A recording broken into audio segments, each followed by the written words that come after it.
pumarada rito. Kuya! Kuya, wait lang! Kuya! Sabi niya kita. Kuya, kuya, wait lang, kuya. Sige lang, kumakina ka. Sige lang, kuya. Yan pala yan. Kuya, paano tatagay lang ako sa pakin ngayon eh? Oo nga ma'am, patapo natin ang opisina mo. Diyan po yung Kuya! Kuya, bakit? kasi nilang gisna, ang kinagisna nilang dati, pwede tayo magparada kung saan saan.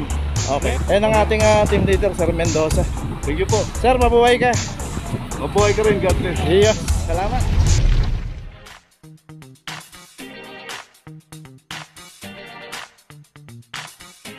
Papajo TV.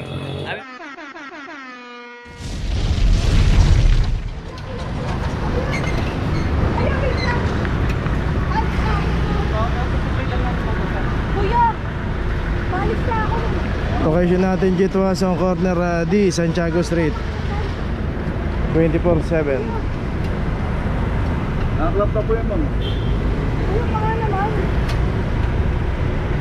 Saka yung isang Bios din dito, nakaklam na rin. Wala rin driver to. 23:18. Bawal po kasi pumarada rito. Kuya! Kuya, wait lang! Kuya! Sabi niya kita. Kuya, kuya, wait lang, kuya. Sige lang, kumakina ka. Bawal naman sa bawal kasi tayo. Sige lang, kuya. Yan pala yan. So yun, para hindi na tayo umabot sa mga pakos pa, wag po tayo pumarada sa bawal.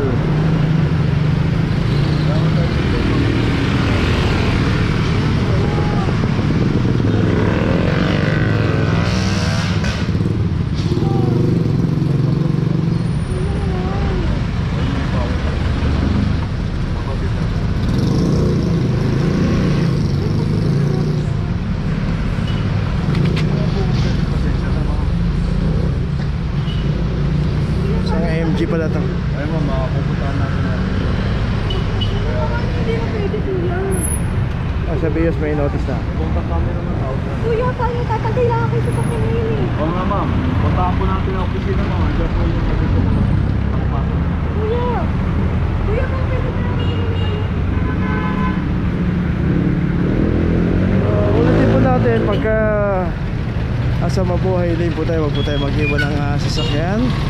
Ilagay po natin sa mga secondary road kung may mapaparadahan tayo doon. At kung wala, hanap po tayo ng mga pay parking. Okay, tuloy na po tayo.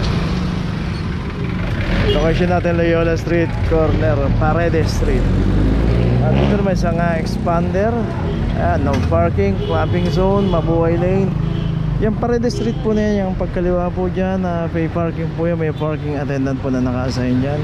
At saka yung susunod doon yung P-Campa, pay parking din po yun. Pero pagka dito tayo pumarada, nadaanan po ng clamping operation at walang driver yan, matik na po yan. 2406 para sa expander.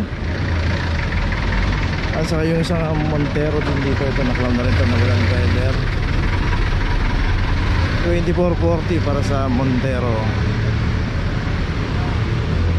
Pwede pakita po yan. Ayan, so itong Montero, ito may notice na to. So yun na, pag may nakita tayo mga signage, iwasan po natin pumarada. Kahit may mga nakaparada po rito, kanina marami po yan, yung ibang may mga driver nag-aalisan na ho dito, wag na po tayo sumunod. O kaya pwede tayo magtanong. Kaya ulis po natin tinuturo yung mga pay parking para hindi tayo maabala. Kahit na magbayad tayo, diyan na po tayo pumarada. Kesa naman dito pagka na-tsempohan po tayo, naklam tayo, pupuntahan po natin yan sa Manila City Hall at may kakulang pang penalty 900 pesos. Abala pa po yan.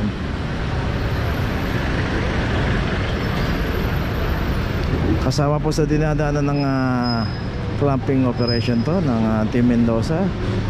District 3 and 4 ang hawak po ng Team Mendoza.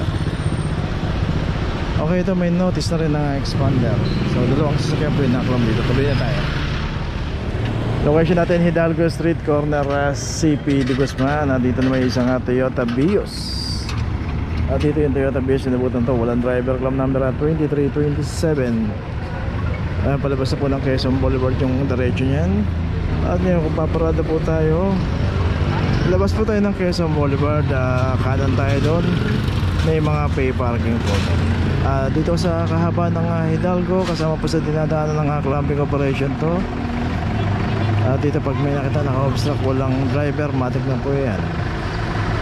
Okay, may notice na, tuloy na po tayo.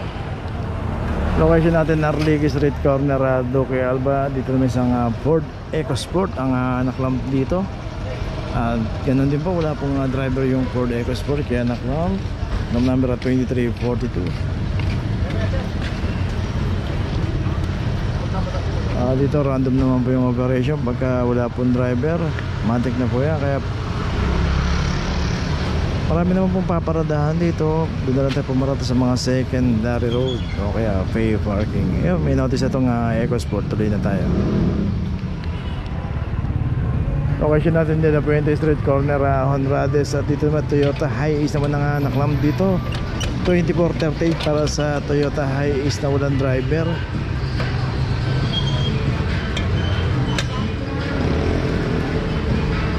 Dito random naman po yung operation. Pagka inabutan po yung ating sasakyan na walang driver, matik na po yan.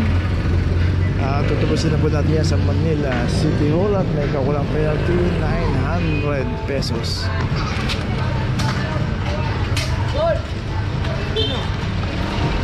Okay, tuloy na tayo. Location natin P. Margal Corner, Dos Castillas. Dito may isang Toyota Rush. Dito yung pinarada ng Toyota Rush. Nakita natin, naka-street corner. Kaya sa kabila. Pero naka-solve po siya, pero wala po yung driver nito. 2414 para sa isang Toyota Rush. Dito po sa Dos Castillas yan. Yung kabilaan na yan, pay parking po yan. At kung dyan tayo paparada, hanapin po natin yung parking attendant para mag-passes po tayo, para hindi po tayo maklam.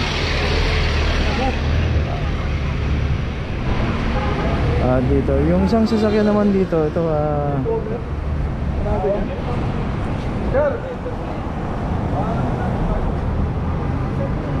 ayun si kuya.